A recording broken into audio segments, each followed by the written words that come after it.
Good afternoon. It's Friday, the 24th of July 2015, just after 1 o'clock. And welcome to UK Column News. I'm your host this afternoon, Brian Gerrish. And joining me in the studio by Skype link will be David Scott from Northern Exposure. And we've got Nick Green also with us behind the technical desk. So we're just on stream is the word I'm going to use to have a look at the news today.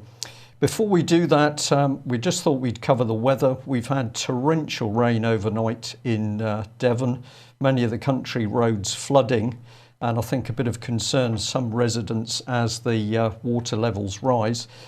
David, I believe you've also been having a bit of trouble with liquid assets in Scotland. Yes, we have watery sunshine today, but it's been just water last week, and quite a few towns in Scotland, and Perthshire in particular, were badly affected. Indeed, I've got some pictures here. BBC reporting. Well done, BBC. You've actually done something right, but this is extraordinary. There was enough flood water to actually shunt these cars over one another. So we're not talking small amounts of water. No, this is the picturesque town of Aylwith in Perthshire that sits beside a river, and is very nice. And the river flooded badly, and you see what it did in racking and stacking the cars there. Lots of damage done. Right. Well, I think that some of the longer-term UK column viewers and listeners will not be surprised that apparently part of the cause of this very severe flooding is none other than the Beaver. So let's have a look at this report from the Courier. Recently, well, a few months ago anyway, the Daily Telegraph was blaming beavers for global warming. They were scratching at the surface of the tundra along with ground squirrels, and this was releasing carbon dioxide, which was warming up the world.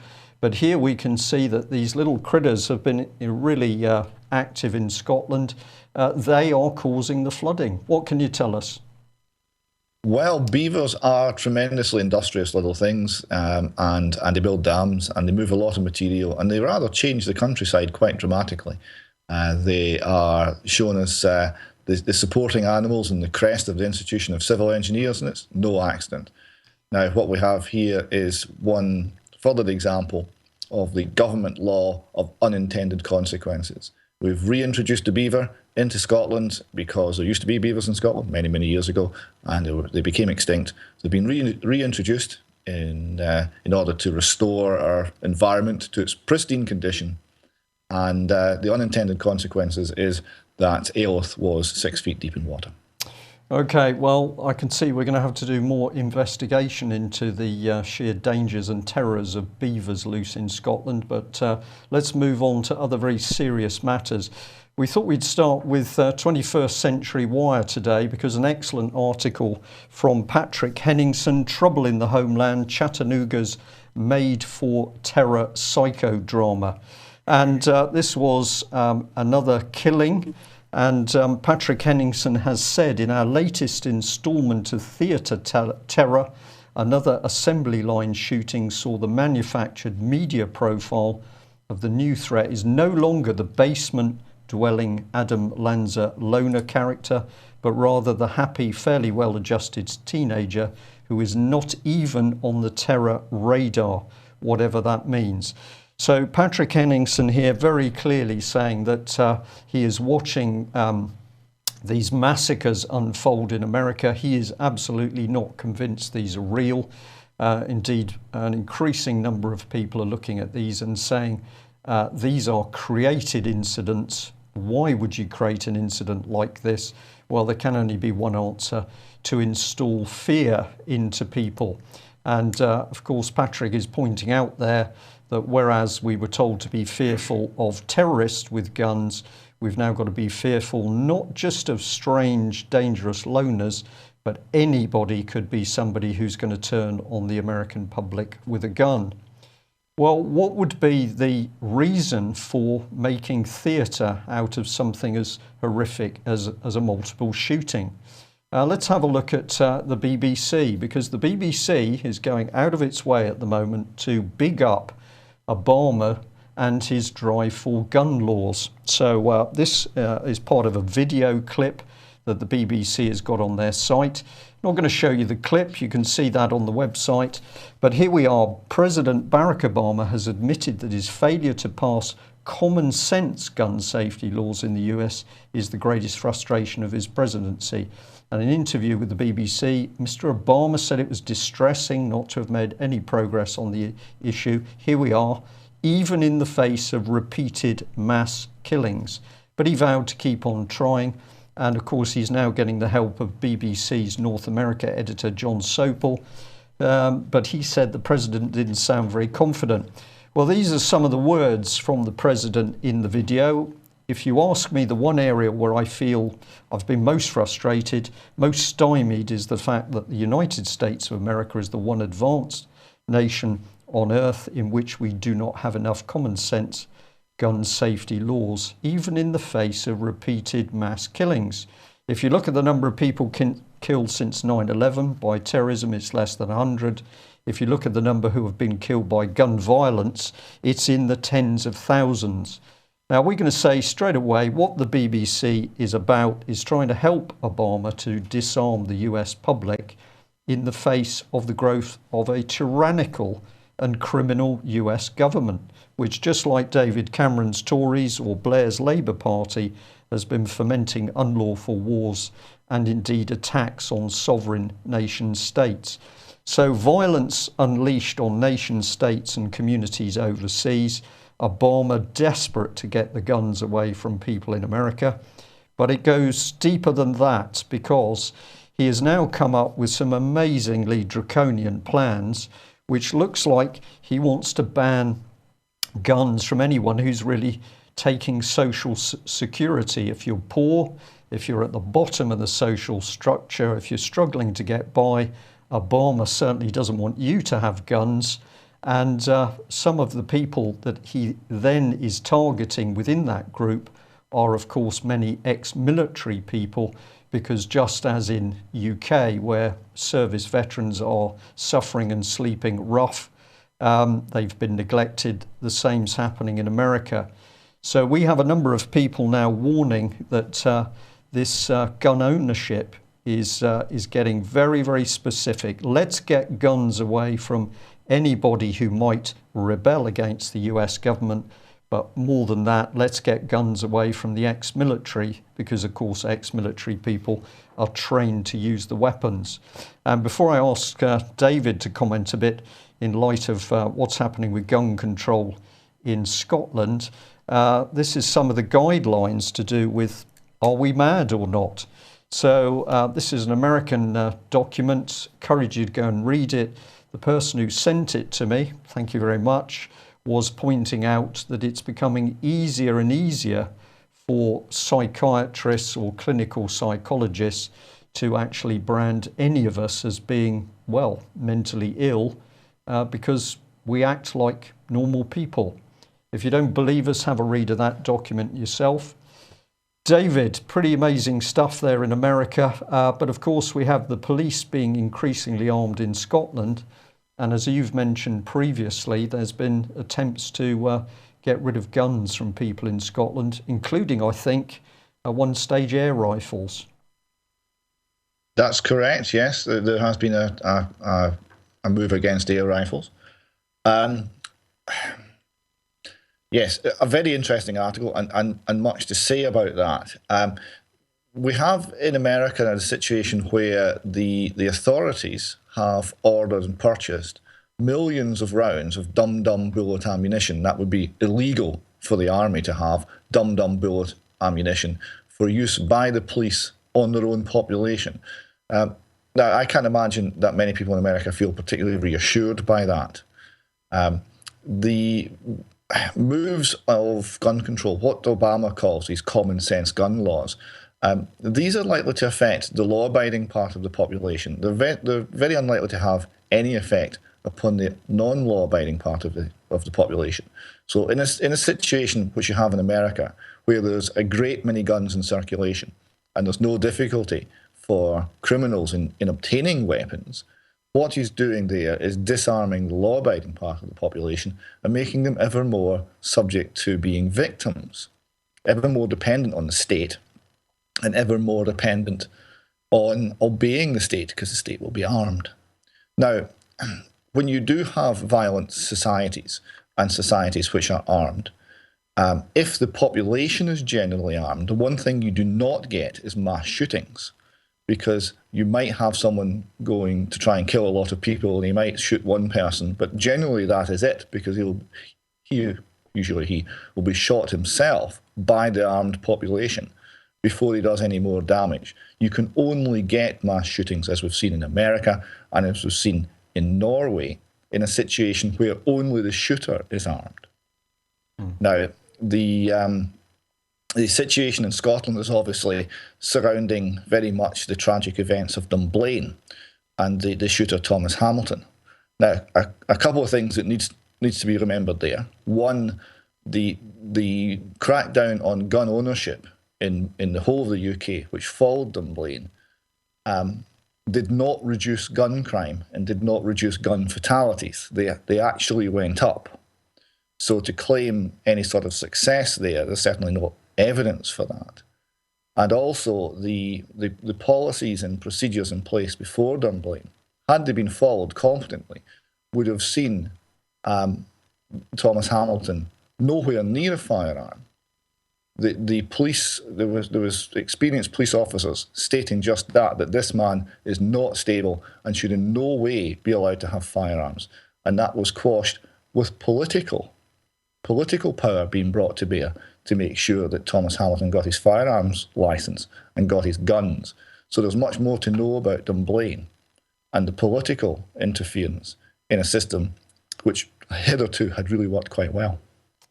Yeah, thank you very much for that, David. I think there's a lot more that needs to be covered on those arms, but certainly isn't it interesting that when did guns get taken away from the British population? Well, principally at the end of the First World War, when a very large number of troops came back with weapons from the trenches. Then the government got cold feet because they promised those returning veterans jobs and much better lives. They ended up on the streets as usual, and the government was keen to get those guns away from the ex-servicemen. So we'll watch that. But what about Britain's military? Well, the Daily Mail is bigging up the Royal Navy, and here it is in an extraordinary experiment. The Royal Navy has been 3D printing a drone. And this plastic drone was apparently printed on board. It could then be assembled. And here we see it having launched from the deck of a small offshore protection vessel. And apparently that drone flew around for a while and then landed on a beach. And this is apparently a key event for the Royal Navy. Well, the UK column was able to get a reporter on board the ship, so we did hear a little bit of the conversation at the time. And the captain asked the warfare officer if this drone will detect the enemy miles away, and we just keep printing them. To which the warfare officer replied, yes, sir, but the only thing is we don't have any warships, maritime patrol aircraft, submarines, or carrier aircraft to do anything other than watch the enemy.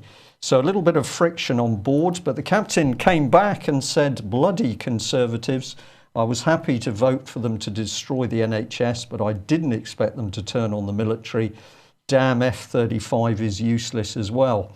So it's quite clear there's a bit of trouble in the Royal Navy at the moment, to which the UK column says, we've been warning you for years that you are being attacked by your own treasonous government. Somebody did point out that my coverage of this particular article was faulty because, as you can see, under the drone is the launching ramp, and as they pointed out, any enemy, indeed any of Mr. Putin's vessels that were within possibly 10 feet of that warship, could sustain enormous damage as that thing flies over the side. So there we are. Well done, the Royal Navy. You've been completely shafted by your own government. And to date, we have not one single senior Royal Navy officer prepared to stand up and be counted. But it gets worse. Here's Breitbart pointing out that the Ministry of Defence is spending money, 105 million, on reducing greenhouse gases while frontline forces are being cut. And the text here adds a little bit more weight. It says the figures have come to light as the ministry released its annual Sustainable MOD report, chronicling the hard battles fought by the nation's armed forces against enemies of the realm. It points out that they've printed 506 million sheets of A4 paper. That's going to frighten Mr. Putin, clearly. But the Breitbart also here picked up on this important word, business, because apparently the MOD is now a business that is greening itself. Where has this nonsense come from? Well, enter Jonathan Slater, Director General of Head Office and Commissioning Services and Defence Authority for Acquisition Systems, and he's MOD Sustainability Champion. Well, that's a pretty hefty title to get on a badge. This is what he's been doing under that great title. It's Sustainable MOD Report. There is Britain's warship, one nation, one warship, there it is. And here it is. As sustainability champion, I'm clear about the importance of embedding sustainability thinking in the way we do business. Well, I thought I'd just point out that since the whole idea of armed forces is to destroy things, particularly enemy forces, men, forces and infrastructure, there doesn't seem to be any sustainability there. But we're very curious as to who runs the British military as a business. David, I am appalled to be British at the moment, but this isn't a joke, of course. This is playing around with people's minds, that the armed forces, instead of being able to defend the nation, are messing around trying to protect the country from what? An invasion of beavers. Or the horrors of CO2 and all the benefits that a slightly warmer planet would actually bring. You are overlooking the second line of defence, Brian. The second line of defence is, in fact, Scottish fishermen with Twitter. And this is what has replaced the Nimrods.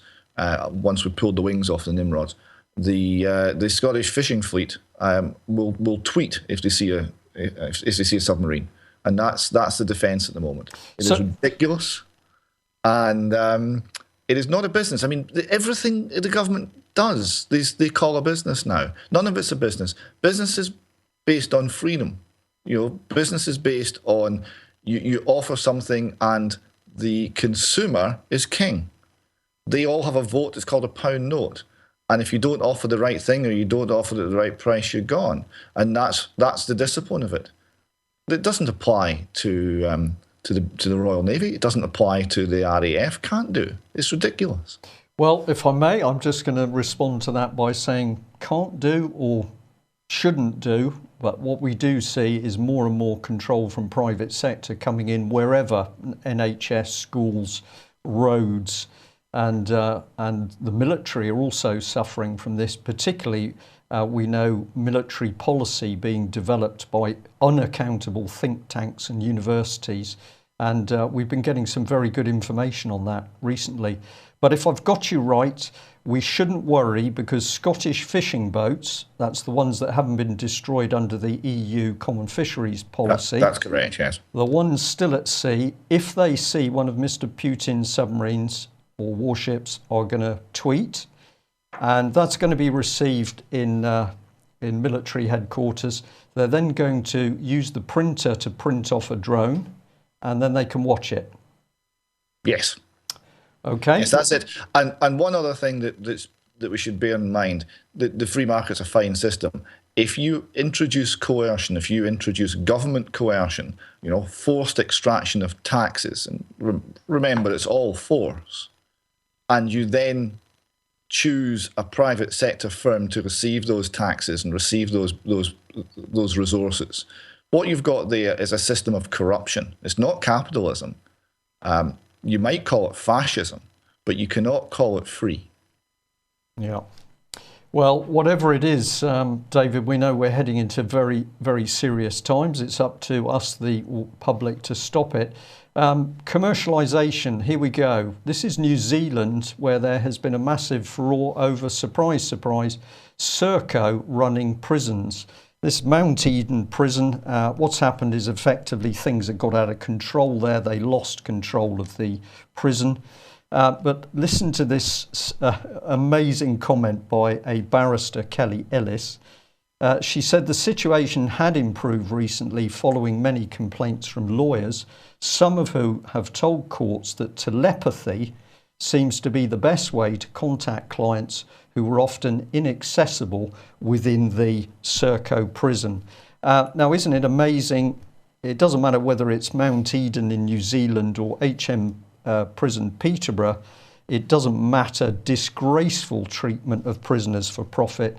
And of course, they completely stopped Melanie Shaw's legal team from getting into that prison to deal with documents and to act on legally privileged information. Situation is the same in New Zealand as England, so we know where the problem lies. It's got to lie with Serco itself. And I'll just remind viewers that, of course, when Melanie Shaw, child abuse survivor, was in Serco-controlled Peterborough prison, they denied her basic medical treatment. So a leg ulcer that was very, very tiny when she went in, when she was released months later, this was the state of her leg. And those with medical expertise have told us an ulcer in this condition is very, very dangerous indeed. Since that photograph was taken, we can tell the public there has been a blatant cover-up of this medical abuse by NHS England in collaboration with Sodexo Prison. David, all of these incidents just show us that we are moving into very, very dangerous times in UK, be it north of the border or south. Yes, very dangerous. The combination of government and private money in a unholy alliance is not going to be in the best interest of the people. What you find is profit seeking in such circumstances. Profit seeking normally works because profit sends a message. Profit sends a message to the private sector that more resources, more facilities are needed in certain areas, and other people rush in, they compete, the service gets better, it gets cheaper, it gets more efficient, right? None of these things apply because none of these mechanisms are in effect. What happens with this corrupt crony system is that the organisation will only be nice to the political masters because that's where the money comes from. It's a money tree. It keeps on giving. And they will be nice and they will do the bidding of the political masters.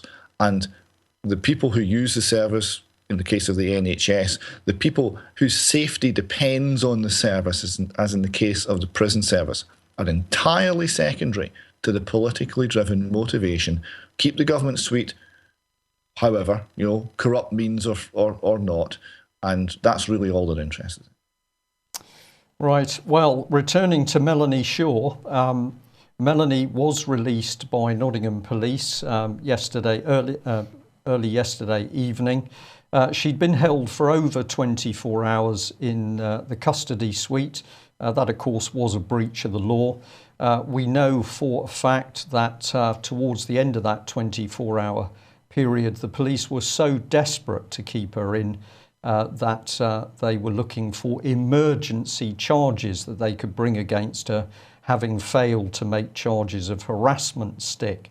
So Melanie Shaw, arrested, imprisoned, brutalised, released, harassed by the police, rearrested, detained, and last night she was simply dumped onto the streets of Nottingham.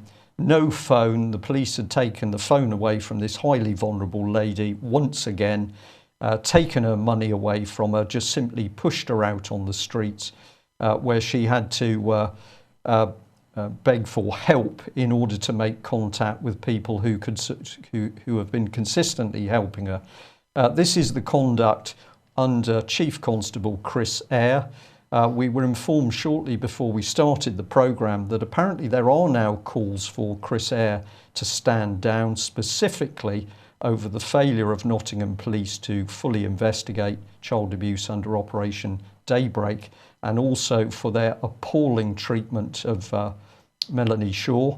But we'd like to know, will Chris Eyre, perhaps we could just pop him back on screen, will Chris Eyre, who is Melanie's MP, now stand up in Parliament and demand, Chris Leslie, now stand up in Parliament and demand answers to this appalling treatment of Melanie. And Melanie in that picture had, I believe, already been in prison, but she looked very much like Melanie. The Melanie we see at the moment, a lady whose courage is absolutely outstanding, but she's receiving this appalling treatment at the hands of Theresa May state. I believe, David, that several people have actually sent off emails to the Goddard inquiry asking Ms Goddard what measures she's going to put in place to protect vulnerable child abuse witnesses. And I think it's going to get quite interesting to see what response she gives the public. Yes, there's been quite a lot of traffic coming down that I'm aware of from Scotland concerning Melanie, and there must have been from all over the country. A very gallant chap from Aberdeenshire who has been supporting Robert Greene and Hawley for many years reported the assaults on Melanie as a crime to the police down in Nottingham, who are now presumably thoroughly investigating themselves. I was on last night to the Goddard inquiry, or rather to the NSPCC, because that, if you phone the Goddard inquiry, you're actually speaking to an NSPCC employee. And the point I was making, beyond the threat to Melanie's welfare, which was at that point immediate, is for the Goddard inquiry, this is really put up or shut up time. There's a lot of concern amongst the people who follow this, the people who campaign against child sexual abuse, and particularly by the victims and survivors, that the Goddard inquiry cannot be trusted. Now, here's an opportunity for Justice Goddard to build trust. What she needs to do is she needs to march herself down to Channel 4 News or some other news outlet, go on air and say the words Melanie Shaw, harassment, and it must stop. And then get Melanie in front of the inquiry and listen to her. If she was to do that, then the victims and survivors might start to trust this woman. If she fails Melanie Shaw, what way back is there for the Goddard inquiry? I don't think there is one. I would totally agree with that, because if she fails Melanie Shaw, no other child abuse survivor can possibly believe that they are going to get a fair hearing or indeed be protected. Let's look at another trial going on at the moment, and that is the Ben Fellows Old Bailey trial. We've been particularly interested that following the initial massive publicity, all with the headline Ben Fellows Fantasy, subsequent days of the trial have produced nothing. To illustrate this, I just decided to go on Google, put in Ben Fellows trial, and see what recent reports we've got. Well, as you can see there, we've got the Express and Star 4 days ago, the Daily Mail 4 days ago, Roger Cook, Exaro News, that's 17th of July, Birmingham Mail 4 days ago, BBC 4 days ago. So that's what we put in, Ben Fellows trial. We changed it to Ben Fellows latest, and we've got similarly old or even older reports, 21st of January, 17th of October, 18th of December 2014. Nothing at all. Apparently nothing is going on in the Old Bailey case. Let's go to this one. We've got Ben Fellows Old Bailey 4 days ago, 4 days ago, 4 days ago, 4 days ago. If we try and prompt it with a date, the 23rd of July, I've got 4 days ago. I do get some information of today, but that's before it's news.com. Otherwise, it's 4 days ago, January. So it seems to us that there is a deliberate conspiracy, I deliberately use that word, a conspiracy across the press and media in Britain, so that the public is simply not being told what is emerging during this court hearing. Now, if you would like to understand something about what's gone on in the courtroom, and extremely interesting it is, particularly since apparently Mr. Greer has come into the court procedures, you might like to go and find a series of clips on YouTube under IFN News, where there is a very measured interview covering recent days and discussing what has actually been said in court. And I'll emphasise it, none of it having been released into the mainstream media. We heard a couple of hours ago that apparently Mr. Kenneth Clarke will be called into court next week, I understand. So that will be particularly interesting. Will we see any reports in the mainstream news? I don't know. I've said a conspiracy. David, do you think we are in the situation where we can have a total conspiracy across all of the press and media at one go? I wonder. I think they get the message, don't they? What's allowed, what's not allowed. I wonder how formalised it is. But it's certainly very, very strange that the news, I've seen some of these IFN videos, they're fascinating. They really are very informative. And where's the media? I mean, there has been a child sexual abuse scandal in this country now for about 2 years. This is regarding an alleged assault by Ken Clarke, former Home Secretary, Chancellor, I mean, one of the very highest in the land. Where's the media? It's amazing. It's ridiculous. Well, I believe they've been severely warned off. I think we've seen this sort of thing before. Of course, absolutely no reports about Holly Greig. We'll come on to Holly in a minute. But let's show our audience today the National, which you picked up. And here it is. Leon Britton on the front, the cover-up. These explosive papers show that the full weight of the British establishment, including MI5, concluded in a cover-up to protect politicians who sexually abuse young boys. And I've said there, no, there's no child abuse in Scotland. It's the British in Westminster to blame. And presumably the National has never heard of Holly Greig. I'll give you a chance to reply on that, David, well, and then yes. we'll have a look at that clip of Robert Greene. Yes, the National has never heard of Holly Greig. I suppose in one regard I should apologise to the National. I called them Pravda for Scottish people. I called them the paper that says, we're not North Korea, but we want to be. And now, for the last 3 Fridays, we've actually used the National cover from the Friday paper to illustrate an important point. So they might not be any good at reporting Scottish affairs fairly, but they're quite good at having a bit of insight into what's going on in Westminster. Okay. The article that the issue that they refer to is this enormous batch of papers which has been discovered in Whitehall. I've got here just a couple of paragraphs that the Independent had on the same subject. They said it's an uncatalogued and unregistered papers, which runs to tens of thousands of pages and contains private records and files of cabinet secretaries from the 1950s until 2007, and have been locked away for decades in a Whitehall store. 2007, so this is current, this is not historic. They go on to say they include a letter from former MI5 director Sir Anthony Duff to the then Cabinet Secretary Sir Robert Armstrong in 1986 over claims made by 2 sources about an MP who had a penchant for small boys. So that is clearly a cover-up. I mean, the National is correct. There's no doubt about it. That's a cover-up by very senior sources within the civil service and government. They go on, one described them as the Civil Service's Black Book, with information about the security service that was sent to the Cabinet Secretary on political and personal affairs of MPs and politicians. So that says, quite clearly, this is blackmail material. Right? Whether it was used as such, we don't No, yet, although we can guess. But it's clearly blackmail material. And then the permanent secretary to the Cabinet Office, Richard Heaton, goes and says, it was largely uncatalogued and unregistered. We have been aware for some time that this was an unsatisfactory position.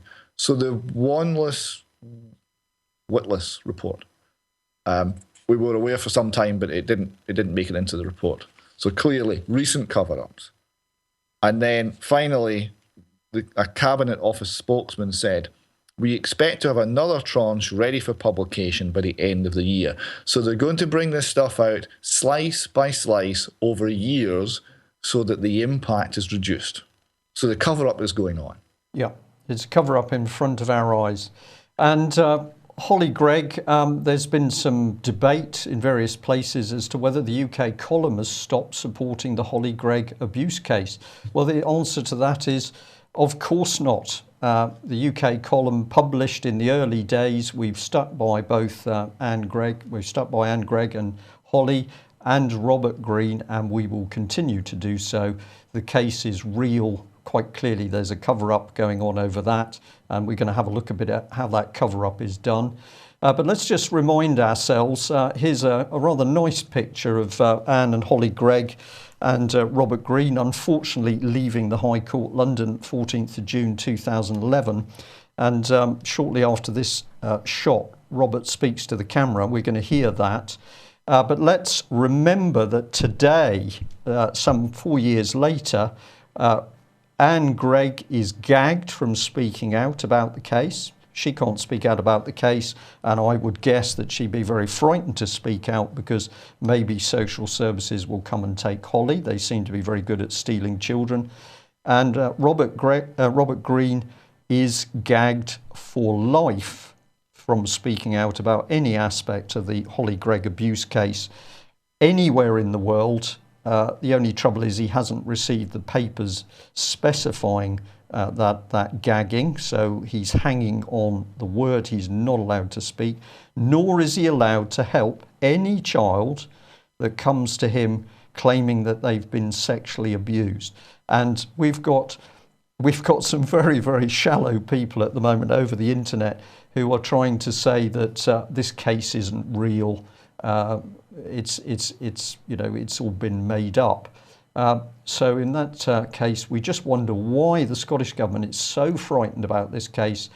They need a lifelong gagging order. Let's have a listen to Robert's words when he came out of the court back in 2011.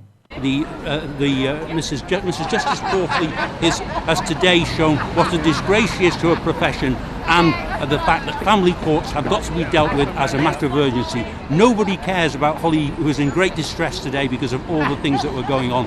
The judge and all the rest of it couldn't give a damn about the likes of Holly. They're all only interested in their social worker friends and the people who are on the make and the corrupt individuals who work within the family court system. So you're very upset, obviously, aren't you? Yes, I'm angry about this because it's not unexpected, but I would hope that at some point the Minister for Justice, Mr. Kenneth Clarke, will address this terrible problem in the family courts. It's been widely aired. We're not just talking about Holly's case. There are hundreds of cases that we hear about all the time where these appalling stitch-ups take place in a secret court that have no place in the British judicial. So there we are, some passionate words from Robert. He's talking about the disgrace of the family court. He's talking about the performance of judges. I think the lady judge he mentions, Palfrey, just happens to be the same judge used in the Hampstead case recently. And he's saying that we've essentially got a criminal activity going on through the court system. We can't protect children. Were you able to hear that report, David? I couldn't hear it live there, but I did view it a couple of days ago, yes. Yeah, and it's very interesting, isn't it? Listening to what Robert has to say. We're now in 2015. Now the truth is starting to emerge.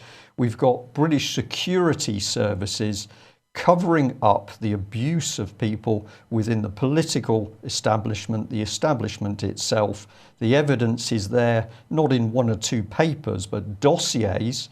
And we've got governments north and south of the border trying to tell us, well, this is all historic, it's not really going on now. we are flooded, UK column flooded with cases where people are talking about child abuse. And of course, we've only got to look at Mickey Summers, for example, or Bill Maloney or Melanie Shaw to hear about the instant cover-up of the state. And if the state feels you're not going to shut up, they're going to batter you into submission, or they're going to put you in prison, as is the case with Robert Green. This child abuse is utterly in our faces now, and surely members of the public can now understand that the governments, north, south of the border, wherever that government is, fully implicated. Oh, yes. I mean, there's no doubt about it. Whether the public understand it or not, I'm not so sure. There was a very moving speech given outside Parliament by an abuse survivor to a small crowd of supporters. And he noted that he'd been there a short time previously, campaigning against cuts to welfare checks. And there was 250,000 people there campaigning for money. And when we're talking about campaigning to prevent the rape and horrific, satanic and other abuse of our children by the people who are running the country, then a very small crowd of hardy souls turns up, but there is no mass support, there is no mass movement. He found that strange and saddening, and I must admit, so do I. You mentioned the word dossier.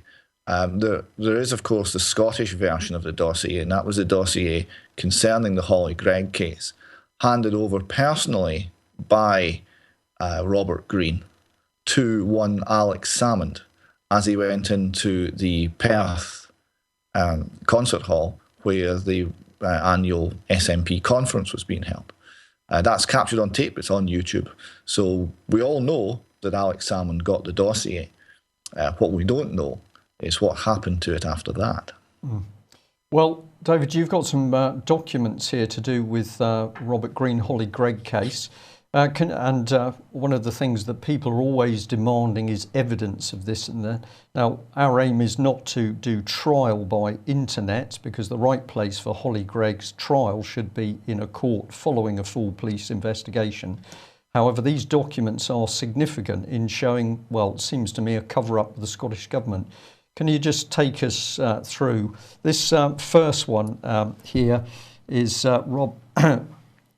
Scottish Information Commissioner writing to Robert. I can just bring the text up a little bit on screen. And they're talking about requests for data. Yes. So this is the Information Commissioner clarifying what had happened to Robert. Now, what he says here is, as I've indicated previously, this is what happened to the dossier. The information was requested on the 28th of January 2011. So the request concerned when Alex Salmond's office first knew about the Holly Gregg case and what they did about it. So it's when they knew, when they were made aware. The requester subsequently sent a reminder on the 13th of February. As no response had been received, the requester asked the ministers to carry out a review of their failure to respond on the 10th of March 2011. So what you see here is the Information Commissioner failing to get the Scottish Government to respond to a freedom of information request that they'd hitherto ignored. And this concerned the Holly Gregg case and when Alex Salmond and the Office of the First Minister first knew about it. They're not talking.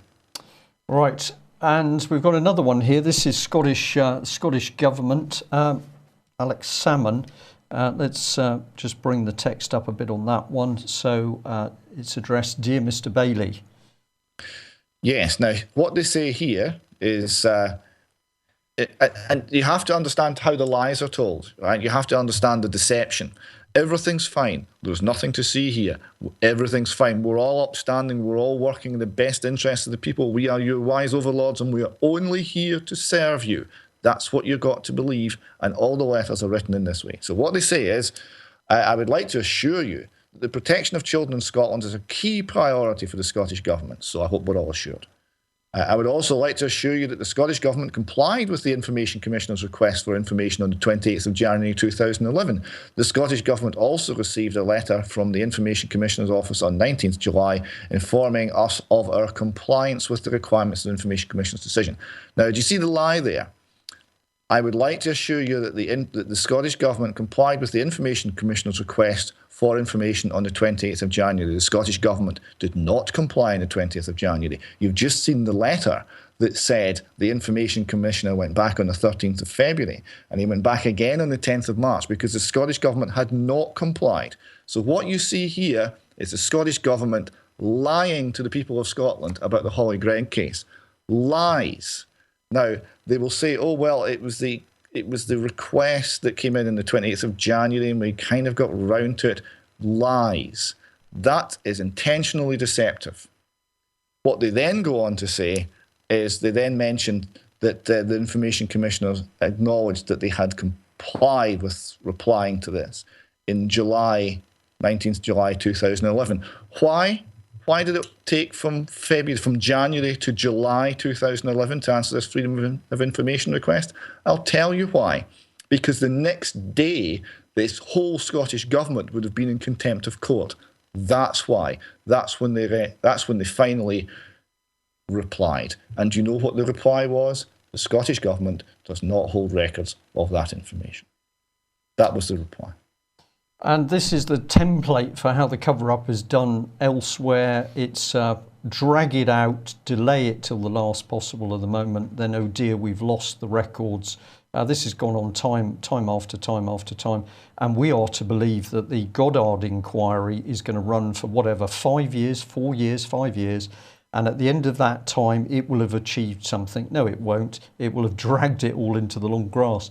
Now, you've got a letter here from Robert to the Court of Session. There's two parts of it.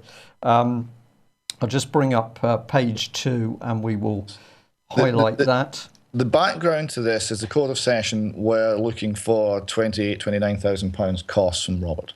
Right, okay. Robert had deferred this because all his records to defend this had been seized by Police Scotland and he couldn't get them back. He then, after months of this going round, gave the Court of Session very good reasons why this shouldn't go ahead unless information was provided, information concerning the conduct and use of public funds by Dame Elise Angelini, Lord Advocate at the time, and also return of the documents by Police Scotland. And he gave them a deadline. Right? And it was 56 days they had to get this sorted. And 56 days was up on the 24th of December 2014. And the Court of Session did not comply, did not provide any of the information, did not provide a reasonable excuse, did not suggest another date.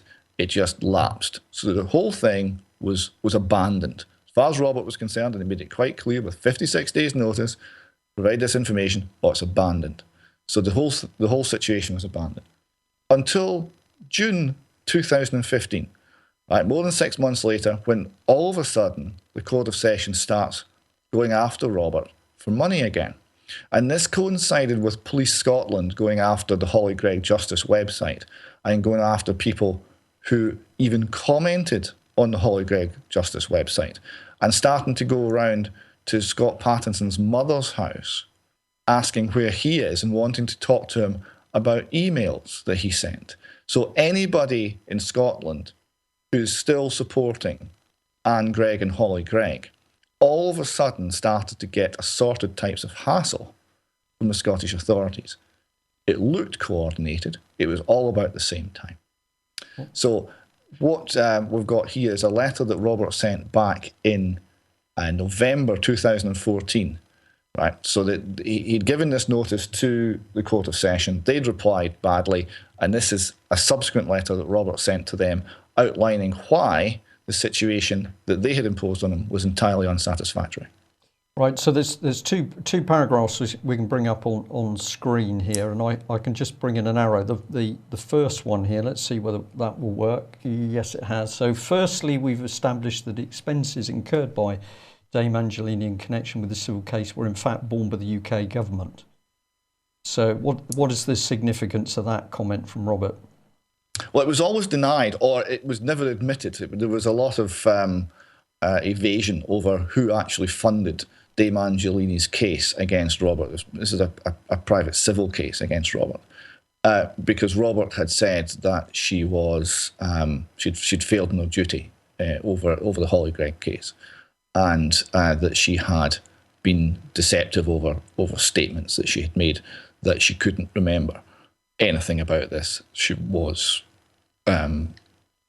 she had no recollection of the case. She wasn't involved in the case, even though she was Procurator Fiscal, head of prosecution for the whole area at the time when Holly and Anne Gregg went to the police and accused one of the senior sheriffs in that jurisdiction, a man she knew very well, of being one of the leading abusers in the paedophile ring abusing Holly.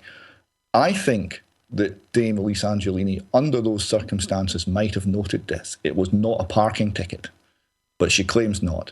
Robert didn't believe this and expressed quite robustly his lack of belief, and she took legal action against him. Right. Hence we're here. And as that legal action progressed, in the second paragraph, if we can bring that one on screen, we'll highlight that one as well. What Robert is pointing out, there was no equity, I think that's the right expression, equity of arms. So yes, it's worth just maybe reading that a little bit longer, so it's in a fuller. So that we know that Dame Angelini is getting government money. So Robert says, the implications of this compact for justice in this case are wretched. It is a universal principle of natural justice that equity of arms should apply in all cases. Here, facing the full financial might of the UK Exchequer, the former Lord Advocate, and a foreign and unfamiliar legal system, I was denied legal aid and forced to defend myself without legal representation. The denial of legal aid, despite my clear lack of financial resources, should have brought the case to a halt. Lord Glennie and Lord Stewart both upheld my appeal for equity of arms, but Lord Bannatyne overturned this view, and hence I was forced to argue against eminent barristers in an unfamiliar legal jurisdiction. Whether the financial imbalance caused by the public funding of Dame Angelini was known to Lord Bannatyne when he made his decision, and whether disclosure of this fact would have altered his view, are surely relevant questions that demand answers in these circumstances. Needless to say, as in all cases, no answers have been forthcoming. There are never any answers. Okay, well, let's just end on, there's two other little paragraphs I should be able to bring in here. This is from the same letter, so that viewers understand that. And he's made further comment on the legal aid just being dropped here. Yes, furthermore, continuing the comparison with legal aid, it is standard practice to inform the imposing party of a decision to award legal aid so the party knows what he or she is up against and can make reasonable decisions in the light of all the facts surrounding the case. On the contrary, in this case, the governmental support was kept a closely guarded secret. The potential for this to be abused to bring about the ruin of opposing parties seems obvious, and I wonder, as one looking into the Scottish legal system from outside, how such a dangerous situation could be allowed to exist. So if you are in conflict with a present or past employee of the Crown Office and Procurator Fiscal Service of Scotland, you better watch out, because they could have the whole financial resources of Her Majesty's Exchequer to bring to bear on your private civil legal dispute, and you will not be told. It will be kept a secret. Well, on that point, David, let's remember, of course, that any family that ends up against social services in this country goes into a court where they are faced with unlimited resources, legal resources and money to fund those resources by the local authorities that they're fighting. So the family's got to try and fight for their child out of their own pocket. Okay, some of them go on to legal aid. Who wins? Just the legal people. But we are increasingly seeing the state use vast amounts of public money in legal actions against individuals. One last point on this one, and I think we'll move on to another subject. But Robert is effectively saying, and of course we've got to wait and see what comes out if the case runs on Monday, that Dame Angelini actually paid for the hearing out of the public purse. That's what the documents seem to suggest. But it's been confirmed. In fact, if you could, I think there's a letter that maybe you can bring up. Is it this one? This one? Yes. Oh. This is worth highlighting, and I want everyone to take careful note of this. This is from the Crown Office and Procurator's Fiscal Service of Scotland. It's in response to our Freedom of Information request asking for information on the Angelini case funding. They say, I can confirm that the Crown Office does hold this information that you've requested and can advise you that all fees paid to Levy and McRae by the Crown Office relate to the ongoing civil case involving the former Lord Advocate. So there is no doubt that the UK taxpayer, your hard work and mine, Brian, paid for the persecution of Robert Greene. Yeah, well, what a state of affairs. I'm just watching the clock a little bit, David, so if you're happy, I will move on to the subject of how the government likes to play around with our minds. Probably we're watching part of it in this cynical manipulation of court cases. What's going on in courts? It should be called perjury. Maybe the British government now calls it nudging. But yesterday we reported on this article. This was the BBC and their Home Affairs editor, Mark Easton, who was basically advertising nudging. This is the British government using applied behavioural psychology to change the way we behave and think. And in an interview clip, smirking and grinning, he was interviewing David Halpin, the head of the Behavioural Insights team. These are the people sitting down and openly boasting, we can change the way people think and behave, and you don't even know about it. When he was asked if it was sinister, he avoided the question and just say, well, when people realised what we were doing actually worked, why don't we do more? And this was Mark Easton in the video interviewing one of the key players in this game, Richard Thaler. And it was all with very jokey music. We had Tony Hart in the background. Here he is, and it was all very childish in a way. Nothing to worry about. This is a little bit of fun to get people to pay taxes. Now, yesterday we said, well, this is the BBC actually helping the corrupt world financial system. Mr. Thaler himself is an asset management founder, so he's into money.